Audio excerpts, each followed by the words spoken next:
Putin thought Ukraine was weak and the West was divided.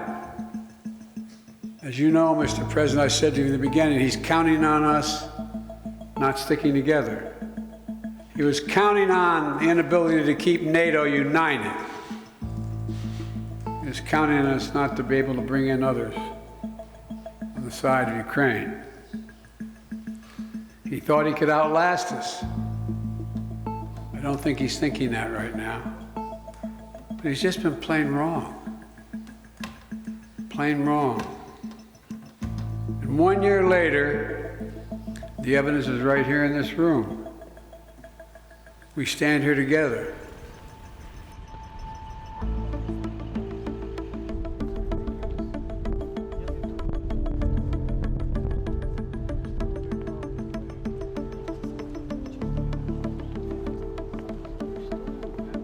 That dark night, 1 year ago, the world was literally at the time bracing for the fall of Kyiv.